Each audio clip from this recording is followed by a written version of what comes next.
1999년에 범죄를 저질러 재판대에 선 18살의 소년이 있습니다. 소년의 이름은 후쿠다 타카유키.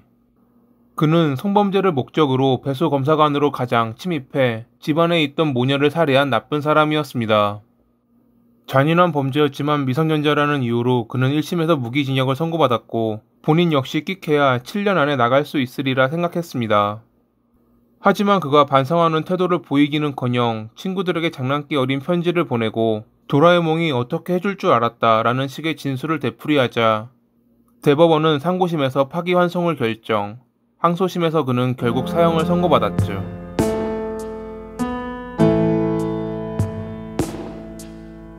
1981년 3월 16일에 일본 야마구치현 히카리시에서 태어난 타카유키. 그의 부모님은 맞선을 통해 알게 됐지만 아버지는 어머니를 성폭행하며 둘은 결국 결혼해 부부가 됐습니다. 항상 강압적이고 폭력적이었던 아버지. 그런 아버지 밑에서 자란 타카유키는 어린 시절을 고통의 연속이라고 표현하기도 했죠. 아버지는 월급 대부분을 술과 도박에 쏟아부었고 모아둔 돈까지 떨어지자 외갓집에 손을 벌리기도 했습니다.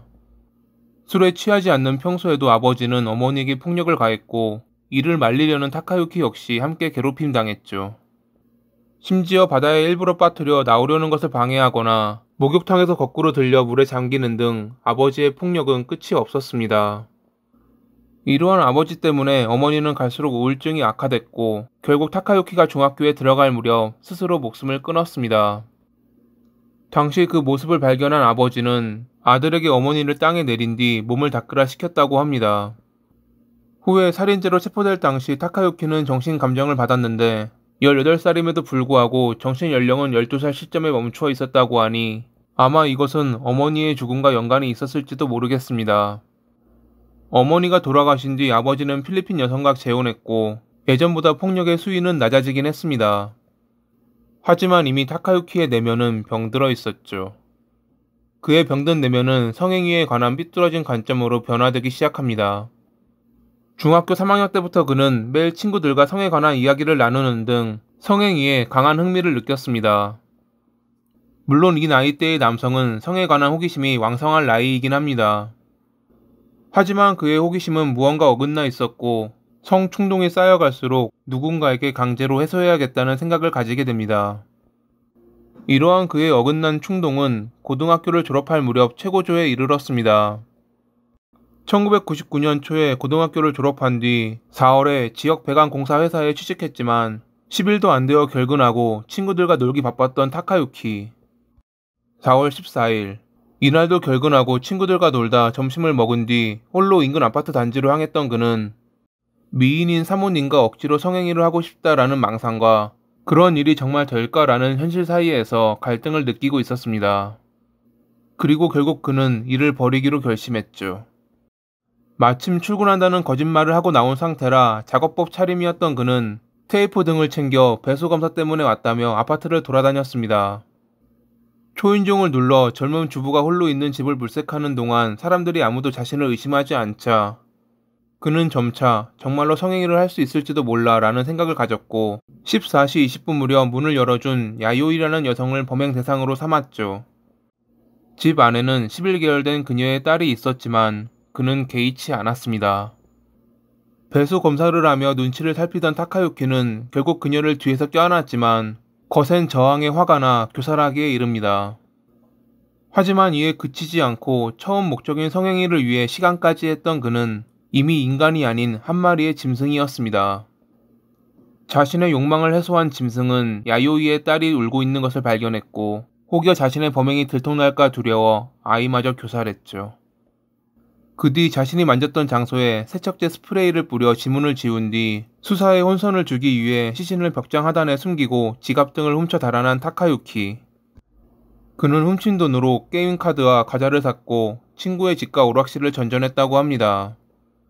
한편 일을 마치고 귀가한 야요이의 남편은 아내의 시신을 발견해 신고했고 현장에 출동한 경찰은 아이가 보이지 않는다는 말에 납치를 의심했지만 얼마 뒤 벽장 하단에서 사망한 아이를 찾아냈죠. 타카유키가 체포되기까지는 그리 오래 걸리지 않았습니다. 당시 가짜 배수 검사관이 왔었다는 아파트 주민들의 증언으로 경찰은 그의 동선을 파악, 사건 발생 나흘 만에 체포한 것입니다. 검찰 조사에서 타카유키는 전면적으로 혐의를 인정했고 피해자에 대해 사죄했다고 합니다. 야마구치 지방법원에서 열린 1심에서 검찰은 그가 아무리 미성년자라고 해도 저지른 죄가 무겁다며 사형을 구형했습니다. 재판부는 그가 흉악범이지만 우발적인 살인이고 반성의 여지를 보인다며 무기징역을 선고, 이에 검찰 측은 공소했죠.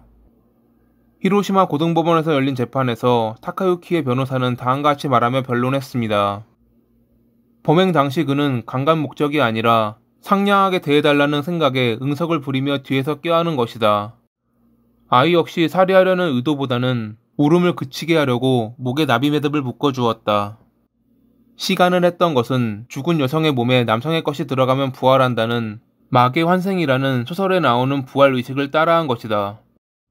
이러한 멍멍소리의 히로시마 고등법원은 어머니의 그리움, 외로움으로부터 오는 껴안게임에서 비롯된 상해치사 사건, 흉악성은 강하지 않다라는 멍멍소리로 답하며 원심을 지지했습니다. 당연히 검찰 측은 상고했고 여기까지는 원래의 통상적인 흐름이었습니다. 2006년 6월 20일에 대법원이 앞선 판결을 파기하고 히로시마 고등법원으로 돌려보내기 전까지는 말이죠. 아무리 파기환송됐다고 해도 미성년자라 사형은 무리라는 말이 나왔지만 사람들의 예상과는 달리 2008년 4월에 히로시마 고등법원은 사형을 선고했습니다. 1심에서 무기징역 판결을 받은 뒤 타카유키가 친구들에게 보낸 편지가 판결의 중요한 요인이 되었을 것이라고 보입니다. 항상 웃는 것은 나쁜 것이 지금의 세상. 야쿠자는 해외로 도망가고 바보는 정신병으로 도망가니 나는 환경 탓으로 돌려 도망가야겠어. 무기의 결말, 7년 정도 후에 지상에 싹을 틔운다. 개가 어느 날 귀여운 개를 만났다. 그대로 저질러 버렸다. 이게 죄일까? 두 번째 희생자가 나올지도 모르지. 앞선 재판에서 반성하는 태도를 연기했던 타카유키는 무기징역을 선고받은 뒤 친구들에게 이런 편지를 보냈던 것입니다. 그는 상고했지만 2012년 2월 20일에 대법원은 상고를 기각, 사형을 확정했습니다.